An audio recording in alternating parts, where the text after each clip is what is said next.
Welcome to maths academy. आज का जो हमारा टॉपिक है वो परसेंटेज। लास्ट टाइम हमने इसके 43 क्वेश्चन डिस्कस कर लिए हैं। आज जो इसमें क्वेश्चन है क्वेश्चन नंबर 44। आप लोगों को सबको असाइनमेंट मिला हुआ है, उसमें सारे क्वेश्चन आपके हैं।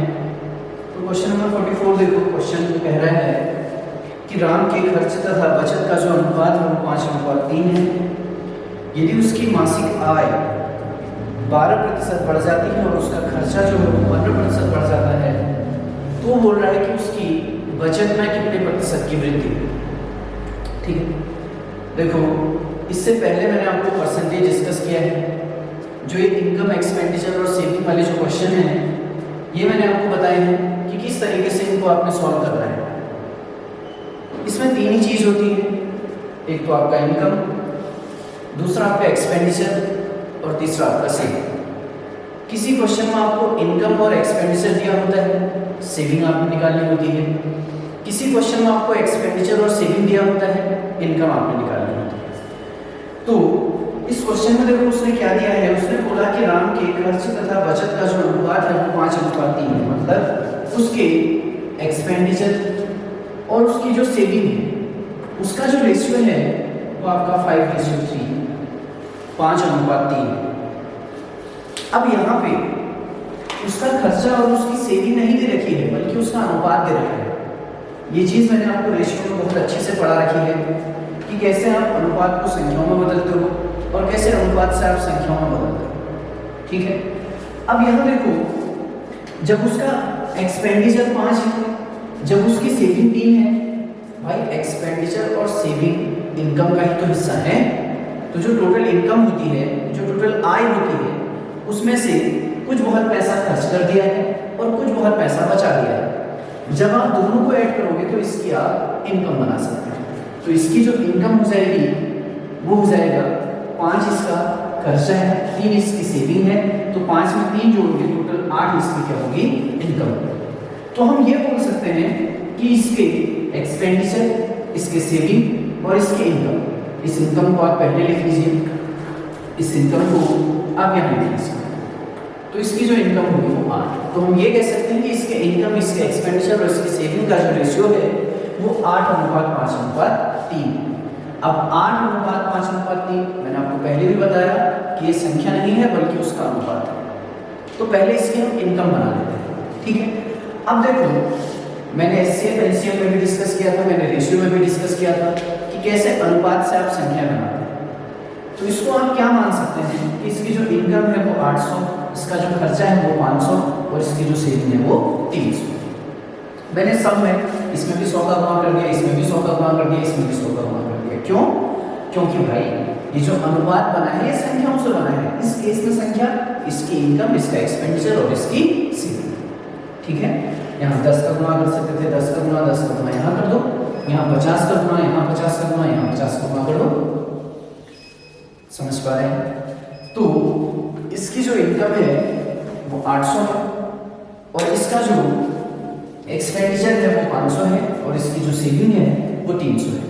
अब उसने बोला क्या है क्वेश्चन में, उसने ये बोला कि यदि उसकी आय 12% बढ़ जाती है।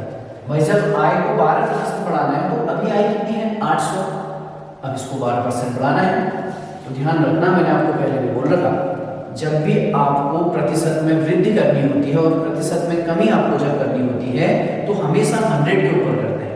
अगर परसेंटेज बढ़ाना है तो 100 के ऊपर उतना ऐड कर दो, परसेंटेज घटाना है तो 100 में से उतना माइनस कर दो। तो उसने बोला 12% बढ़ रही है, तो 100% में 12% बढ़ गया तो कितना परसेंट हो गया, 112। किसका 112? पुरानी इनकम का। तो 800 का 112% परसेंट होगा। संख्या में बदलने के लिए बढ़ते 100 से 800 कट गया 8 बार, जब 112 को 8 से गुणा करोगे तो ये होगा 96। ठीक है, और जो इसका खर्चा है उसने बोला कि इसके खर्चे को 15% वृद्धि होती है। जब खर्चे में इसकी 15% की वृद्धि हुई है तो अभी खर्चा कितना है भाई, 500। अब उसको कितना बढ़ाना है, 15% बढ़ाना है। परसेंट बढ़ाना है तो 100 के ऊपर बढ़ाओगे, 100 में 15 बढ़ा दोगे कितना हो जाएगा, 115। तो 500 का 115 परसेंट होगा, संख्या बदलने के लिए बढ़ते 100 से 500 5 बार, 115 बन कितना होगा, 575। ठीक है, अब ये इसकी नई इनकम, ये इसका नया खर्चा, तो इसकी नई सेविंग भी निकल जाएगी। कैसे? उसकी इनकम में से उसका खर्चा माइनस कर दो। 6 में से 5 घटाओ कितना? 1। 9 में से 7 घटाओ कितना? 2। और 8 में से 5 कितना? 3। तो ये निकल गया इसका खर्चा, सॉरी सेविंग। तो इसकी जो पुरानी सेविंग थी वो 300 और इसकी जो नई सेविंग है वो 321। तो उसने यही तो आपसे पूछा है कि उसकी बचत में कितने प्रतिशत की वृद्धि होगी। भाई जब बचत में प्रतिशत वृद्धि आपने निकालनी है तो जिस चीज का आपने परसेंटेज निकालना है तो पहले तो वो देखो वो कितना है। तो आपने वृद्धि का परसेंट निकालना है तो सबसे पहले देखो वृद्धि वो कितनी है। भाई वृद्धि किसमें? खर्चे में। पहले खर्चा कितना कर रहा था? 300। आप कितना खर्च कर रहे हैं? 321। तो कितने रुपए की वृद्धि हुई? 21 रुपए की वृद्धि हुई। 21 रुपए की वृद्धि हुई किसमें? उसके खर्चे। तो इसी का परसेंट निकालना है। तो 21 का जो परसेंट निकालना है वो किसमें से? पुराने खर्चे में से। पुराना खर्चा कितना था? 300। भाई 21 की वृद्धि किसके ऊपर हुई? 300 के ऊपर 21 की वृद्धि हुई ना। तो 21 की वृद्धि हुई है किसके ऊपर? 300 के ऊपर। परसेंट निकालने के लिए वहां कितना? 100। 100 से 300 3 बार और 321 कितनी बार? 7। तो मतलब 7% की वृद्धि हुई है। ठीक है, इसके बाद देखो नेक्स्ट क्वेश्चन। अब जो इसका अगला क्वेश्चन है उस क्वेश्चन में उसने बोला, देखो क्वेश्चन नंबर 45। तो क्वेश्चन नंबर 45 जो है, एक व्यक्ति अपनी आय का 75% खर्च करता है। देखो मैं इसको मेथड से नहीं बता रहा हूं, जब मैं पर्टिकुलर परसेंटेज की वीडियो डालूंगा स्टार्टिंग से तो उस टाइम इसका मेथड मैं आपको एक्सप्लेन करूंगा। अभी ये जो क्लास पहले छुट्टी हुई थी उससे आगे का सिलेबस कर रहा है। ठीक है, अगर आप लोगों ने इसको डिटेल पढ़ना है तो आप प्ले स्टोर से कमल सर मैथ्स अकेडमी डाउनलोड कीजिए, वहाँ पे बैचेस को अप्लाई कीजिए, परचेज कीजिए। जो बैच आपने परचेज करना है वहाँ पे आपको इसका डिटेल एक्सप्लेनेशन मिलेगा। ठीक है, तो क्वेश्चन नंबर 45 जो है, एक व्यक्ति अपनी आय का 75% खर्च करता है, उसकी आय 20% बढ़ा दी जाती है और वह अपने खर्चे को 15% बढ़ा दिया जाता है, तो उसके बचत में कितने परसेंट की वृद्धि होगी? वही क्वेश्चन जो अभी हमने डिस्कस किया। अब इसको भी हम 100 पे सॉल्व करेंगे। अब 100 पे क्यों सॉल्व करते हैं, मैंने आपको हमेशा बता रखा, कभी भी आप क्वेश्चन को 100 के ऊपर सॉल्व करते हैं तो वहां से आपको क्वेश्चन सॉल्व करने में आसानी हो जाती है। कैसे? अगर तुमने 100 का 20% निकालना है तो 20 होगा, 100 का 25% 25, 100 का 120% 120। तो 100 के ऊपर परसेंट निकालना आसान हो जाता है, इसीलिए आप इसको 100 से सॉल्व करेंगे। एक्स से भी सॉल्व कर सकते हैं, फ्रैक्शन से भी सॉल्व कर सकते हैं। तो उसने बोला कि एक व्यक्ति अपनी आय का 75% खर्च करता है। भाई जब आय का 75% खर्च करता है तो सबसे पहले आय पता होनी चाहिए। जब आय पता होगी तभी आप उसका 75% निकाल सकते हैं। अब क्वेश्चन में आय दी है तो ठीक हो गया, नहीं दी है तो मान लो। अब मानोगे क्या? कुछ भी आप मान सकते हो, लेकिन 100 मानोगे तो आसानी हो जाएगी। तो इसकी जो इनकम है वो कितनी है? 100। तो इसका एक्सपेंडिचर मतलब जो इसका खर्चा होगा वो 75% है। किसका 75%? आय का 75%। आय कितनी है? 100 है और 100 का 75% अभी मैंने आपको बताया 100 का 75% कितना होगा? 75। तो जब 100 रुपए वो कमा रहा है उसमें से 75 रुपए उसने खर्च कर दिए, तो इसका मतलब भाई उसकी जो सेविंग होगी वो कितनी होगी? 25 रुपए। अब आगे उसने बोला कि इसकी आय जो है वो 20% बढ़ जाती है। 20% बढ़ जाती है, परसेंट किसके ऊपर बढ़ाओगे? 100 के ऊपर। 100 में 20% बढ़ाओगे कितना हो जाएगा? 120 हो जाएगा। अब 120% किसका? इनकम का। इनकम कितनी है? 100 का 120% कितना हो जाएगा? 120। और उसने बोला कि इसका जो खर्चा है इसके खर्चे को 15% बढ़ा दो। भाई जब खर्चे को 15% बढ़ा दोगे तो अभी खर्चा कितना है? 75 है। जब उसमें 15% बढ़ाओगे तो प्रतिशत बढ़ाना है। परसेंटेज जब बढ़ाओगे तो 100 के ऊपर, तो 100 में 15 बढ़ाओगे कितना होगा? 115। 115% बढ़ाना है इसका पुराने खर्चे का। पुराना खर्चा है 75, इसका 115% बनाओगे तो गुना 115 बट्टे कितना? 100। 25 3 75, 25 100। जब 4 से आप इसको कैंसिल करोगे तो 4 दूनी कितना? 8, 3 बचेगा 5, 35 हो गया। 4 अट्ठे कितना? 32। अब 3 बचा, भाग नहीं जाएगा 0.3 0 4 7 से कितना? 28, 4 बचे कितना? 20। जब 28.75 को आप 3 से गुणा करोगे तो इसको सॉल्व करके आपको आ जाएगा कितना? 86 पॉइंट कितना? 3 पंचे, चलो इसको सॉल्व कर लो। 3 पंचे 15 और 5 हासिल 1 3 7 21 और 1 22 का 2 हासिल 2 3 8 24 2 26 का 6 हासिल 2 3 6 और 2 कितना? 8 86.25। मतलब नई जो इनकम है वो 120, नया जो खर्चा है वो 86.25, तो नई सेविंग आ जाएगी। पुरानी सेविंग कितनी थी? 25। नई सेविंग कैसे आएगी? जब इनकम में से आप उसकी आय में से उसके खर्चे को माइनस कर दोगे। नई आय ये है, नया खर्चा ये है, तो आय में से खर्चा माइनस करोगे तो उसकी बचत आएगी। और जब 120 में से 86.25 आप माइनस करोगे तो आएगा आपका 33.75। ठीक हो गया। तो उसने यही पूछ रखा भाई कि सेविंग में कितने परसेंट की वृद्धि हुई है। तो पुरानी सेविंग कितनी थी? 25। नई सेविंग कितनी है? 33.75। कितने की वृद्धि हुई है पहले तो ये। तो जो वृद्धि हुई है, सेविंग प्रतिशत वृद्धि निकालनी है, बचत में कितने प्रतिशत की वृद्धि हुई है ये उसने निकालना है। तो पहले तो ये देखो कि बचत कितने की वृद्धि हुई है। बचत में पहले वो 25 रुपए बचा रहा था, वो 33.75 रुपए बचा रहा है, तो अब वो पहले से 8.75 रुपए ज्यादा बचा रहा है। और इसी का आपने प्रतिशत निकालना है। तो प्रतिशत कैसे निकालोगे? 8.75 की वृद्धि हुई है किसके ऊपर? पुरानी बचत के ऊपर। पुरानी बचत कितनी है? 25, और परसेंटेज के लिए गुणा कितना? 100। 25 से 100 4 बार। अब देखो जब गुणा करोगे तो 4 से 8 पूरा गुणा करोगे, 4 8 कितना? 32। 10.75 को 4 से गुणा करो, 10 भूल जाओ। 75 को 4 से गुणा करोगे कितना होगा? 300। तो मतलब 3 की वृद्धि, तो 32 और 3 कितना? 35। इसको चेक कर लेना, तो कितना होगा? 35% की वृद्धि होगी। ठीक है, चलो उसके बाद फिर से आपका आता है देखो नेक्स्ट क्वेश्चन। अब क्वेश्चन नंबर 46। तो अगला क्वेश्चन समझना क्या बोल रहा है क्वेश्चन में। उसने बोला कि यदि 16 व्यक्तियों की कुल मासिक आय 80,800 रुपए, उनमें से एक की जो आय है वो औसत आय का 120% है, तो उसकी आय कितनी है? उसने बोला देखो कुल कितने लोग हैं? 16 लोग हैं, और इन 16 लोगों की जो कुल आय है वो 80,800 है। अब भाई 16 लोगों की कुल आय 80,800 है, इसका मतलब ये हो गया कि 16 लोगों की आय, उन 16 लोगों की आय को अगर जोड़ दिया जाता है, सबसे उनकी आय पूछी, उस आय को अगर जोड़ा तो उनकी आय का जो योग है वो 80,800 है।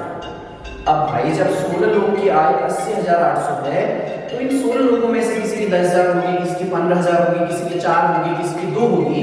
जब इन सबको हमने जोड़ा तो कुल कितना आया? 80,800। ठीक है, अब आगे उसमें क्या बोला? अब वो बोल रहा है कि इन 16 लोगों की कुल आय 80,800 तो है, लेकिन वो बोल रहा है कि इनमें से एक की जो आय है, किनमें से? इन 16 लोगों में से एक आदमी की जो आय है वो औसत आय का 120%। औसत आय क्या होती है? अब ये जरूरी है। देखो भाई औसत, एवरेज, इसको डिटेल में समझने के लिए आपने पुराने वीडियोस देखी होंगी, है ना। अब औसत क्या होता है देखो, थोड़ा सा मैं आपको डिस्कस कर देता हूं। औसत का मतलब होता है किसी एक संख्या को, किसी निश्चित संख्या को, किसी भी नंबर को, कोई बहुत बड़ा नंबर, कोई बहुत छोटा नंबर, किन्हीं भी संख्याओं को किसी निश्चित ग्रुप में बराबर बराबर अगर बांट दिया जाए तो वही आपका औसत है। औसत बराबर कैसे निकालते हैं? औसत निकालते हैं कुल पदों का योग बटे कुल पदों की संख्या। Average equals to sum of terms upon the number of terms. ये मान के चलो कि अगर मेरे पास 20 सेब है, इन 20 सेबों को मैंने 4 लोगों में बराबर बराबर बांटना है, तो मैं क्या करूंगा? 20 बटे 4, मतलब प्रत्येक आदमी को कितने मिले? 5। यही क्या होता है? औसत होता है। समझ पा रहे हैं? यहाँ भी इन सब लोगों की कुल आय जो है वो कितनी है? 80,800। इन सब लोगों की जो कुल आय है वो 80,800 है। अब इस 80,800 को अगर मैं 16 लोगों में बराबर बराबर बांटना चाहूँ तो किसका भाग दे दूंगा? 16 का भाग दे दूंगा ना। मतलब प्रत्येक आदमी को देखना चाहूँ, अगर मैं इस 80,800 को 16 लोगों में बराबर बराबर बांटना चाहूँ तो मैं 16 का भाग दे दूंगा और वही औसत आएगा। तो जब 16 का भाग दूंगा तो 16 पंचे कितना? 80। पूरी बार भाग गया, यहाँ से फिर एक पेयर आएगा तो बीच में 0 लग जाएगा। 16 पंचे 80 और साथ में क्या? 0। मतलब अगर 16 लोगों को 80,800 16 लोगों को बराबर बराबर बांटना है तो एक आदमी को कितना मिलेगा? 5,050। तो ये तो रहा औसत। अब उसने क्वेश्चन क्या बोला? उसने ये बोला है कि इन 16 लोगों में से एक की जो आय है वो औसत आय का 120% है।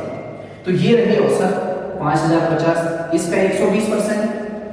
अब 120%, 120%, 120 बटे 100। ठीक हो गया। जब आप सॉल्व करते हैं तो 20 6 120, 20 5 100। अब इसको सॉल्व करेंगे 5.50, ठीक हो गया, 5.50 हो गया। उसके बाद गुणा करेंगे 6 0 0 6 एकम 6 6 0 0 6 एकम 6। तो उस व्यक्ति की जो आय है जिसकी बात कर रहा है, उस अकेले व्यक्ति की उन 16 लोगों में से इस एक आदमी की जो आय होगी वो 6060 रुपये होगी। कैसे निकाला था? उसने बोला 16 लोगों की कुल आय 80,800 है। इन 16 लोगों में से एक आदमी की, क्योंकि भाई 16 लोगों की 80,800 थी, मतलब ये तो अलग अलग थी, पहले की 2,000 20,000 5,000 कुछ भी थी, मुझे नहीं पता। उन 16 लोगों की सबकी आय को अगर जोड़ दिया जाए तो उनका जो योग था वो 80,800। अब अगर मैं इनका औसत निकालना चाहूँ, औसत का मतलब इस 80,800 को 16 लोगों में बराबर बराबर बांटना चाहूँ, तो मैं 80,800 में किसका भाग दूंगा? 16 का भाग दूंगा, तो यही औसत निकलेगा 5,050। मतलब एक आदमी को कितना मिलेगा? 5,050 रुपये मिलेगा। ये तो औसत था, लेकिन क्वेश्चन ये था कि इन 16 लोगों में से एक आदमी की जो आय है वो औसत आय का 5,050 का 120%। तो सॉल्व करके कितना आया? 6,060। ठीक हो गया, तो उसको नोट कर लीजिए। तो ये आपका क्वेश्चन नंबर 46 कंप्लीट हो गया। इसके बाद देखो फिर आपका है क्वेश्चन नंबर 47। अब क्वेश्चन नंबर 47 क्या है इसको समझना। उसने बोला कि एक जो बंदर है, एक बंदर 1 घंटे में एक पोल की 62.2% ऊंचाई तक चढ़ता है और अगले घंटे वह शेष ऊंचाई का 12 से 1/2% चढ़ जाता है। यदि पोल की ऊंचाई 192 मीटर है तो दूसरे घंटे में चढ़ेगी ऊंचाई क्या से? ठीक है, अब क्या बोल रहा है देखो, एक जो पोल है वो 192 मीटर ऊंचा है, पोल की जो कुल ऊंचाई है वो 192 मीटर है। इस 192 मीटर ऊंचे पोल में एक बंदर चलता है और किस तरीके से इस क्वेश्चन को दे रखा उसने सुनना। एक बंदर 1 घंटे में एक पोल के 62.2 मीटर ऊंचाई तक 62.2% ऊंचाई तक चढ़ता है और अगले घंटे वह शेष ऊंचाई का 12 से 1/2 मीटर चढ़ जाता है। यदि पोल की ऊंचाई 192 मीटर है तो दूसरे घंटे में चढ़ेगी ऊंचाई क्या से? तो पहले घंटे क्या हुआ, वो इस पोल का जितनी इसकी कुल हाइट थी, जितनी इसकी कुल ऊंचाई थी, उसका 62 से 1/2% चढ़ रहा है। अब 62 से 1/2% का मतलब क्या है? देखो यहां समझो, देखो 62 से 1/2%, 62 होल 1/2%, 62 होल 1/2%। इसको सॉल्व कर कैसे करते हैं? तो 62 को 2 से गुणा करो, 62 को 2 से मल्टीप्लाई करो। जब इसको इससे मल्टीप्लाई करोगे तो ये होगा 124, उसमें एक ऐड कर दो ये होगा 125, मतलब 125/2%। ठीक हो गया। अब 125/2%, जब इसको आप सॉल्व करोगे 125/2% को, तो या तो आप डायरेक्ट भाग दे दो या इसको आप देखो यहां से भाग दोगे तो इसको आप लिख सकते हो 2 6 12, उतरा यहां से 5। अब 5 में भाग दोगे 2 दूनी 4, दशमलव लगा 1 बचा 2 पंचे 62.5% बोल सकते हैं, या फिर यहीं पे इसको बोल सकते हैं 62.5%। चाहो तो इसको आप ऐसे लिख सकते हैं 62 + 1/2%, चाहे तो इसको आप 62/1 + 1/2% ऐसे सॉल्व कर सकते हैं। किसी भी तरीके से आप सॉल्व कर सकते हैं। 62 होल 1/2% का मतलब है कि 62.5%। ठीक हो गया। और परसेंटेज में मैंने आपको बोला है कोई भी चीज देखो 100%। तो इस पोल की जो भी ऊंचाई है 192 मीटर जो है वो प्रतिशत में 100% का काम करेगा। तो उसने बोला कि एक जो बंदर है वो पहली बार में इस ऊंचाई का 192 का 62 से 1/2% चढ़ता है, मतलब 62.5% चढ़ता है। और अगली बार में क्या होगा उसने बोला शेष ऊंचाई का 12 से 1/2% चढ़ता है, शेष का। अब देखो ये बहुत जरूरी है आपकी शेष कैसे निकालेंगे। मैंने आपको बोला था कोई भी चीज अपने आप में कितना होता है 100% होता है। तो उसने बोला कि एक बंदर पहली बार में कुल ऊंचाई का 62 होल 1/2% चढ़ता है, मतलब 62.5% चढ़ता है। तो जब इतनी ऊंचाई उसने चढ़ ली तो बची कितनी? कोई भी चीज अपने आप में मैंने बोला 100% होता है, उसमें से 62.5 मीटर अगर 62.5% अगर वो चढ़ जाता है तो बचा कितना? 100% में से इतना परसेंट माइनस कर दो। जब इतना माइनस करोगे तो 100 में से 62 माइनस करोगे तो 38 होगा। लेकिन ये 0.5 वैल्यू कितना बचेगा 37.5%। क्यों? 192 मीटर में से 62.5% चढ़ गया है, तो बचा कितना परसेंट? 37.5%। मुझे यही बची हुई ऊंचाई चाहिए, तो बची हुई जो ऊंचाई है वो 37.5%। तो किसका 37.5%? कुल ऊंचाई का। तो 192 का 37.5% संख्या में बदलोगे तो बट्टे में कितना? 100। ये शेष ऊंचाई है। क्यों? कुल ऊंचाई 192 थी भाई साहब, कुल ऊंचाई 192 थी, तो कुल ऊंचाई का 62.5% तो चढ़ जाता है। जब कुल ऊंचाई का 62.5% वो चढ़ जाता है, तो अब कुल ऊंचाई का बचा कितना? परसेंट में देखो कितना बचा। कोई भी चीज 100% होती है, 100% में से 62.5% चढ़ गया, तो बचा कितना? 37.5%। तो अगली बार में उसने क्या किया? बची गई ऊंचाई, जो बची हुई ऊंचाई है उसका 12.5% चढ़ा। 12.5% का मतलब है 12.5%। इसको संख्या में बदलोगे बट्टे में कितना? ठीक हो गया। अब इसको सॉल्व करना है, तो जब सॉल्व करोगे तो 192 इंटू इसको 375 लिख लो और अपॉन में कितना? 1000 हो जाएगा, इंटू इसको मल्टीप्लाई करो तो 125 10 बनेगा, नीचे एक जीरो और बढ़ जाएगा, कितना हो जाएगा? 1000। ठीक हो गया। अब 125 से 1000 कट जाएगा कितनी बार? 8 बार। यहाँ 125 से 375 कितनी बार कट जाएगा? 3 बार। और 1000 कट जाएगा कितनी बार? 8 बार। ठीक हो गया। अब देखो 8 अट्ठे कितना? 64। इस 64 से 192 को काटोगे तो कितनी बार?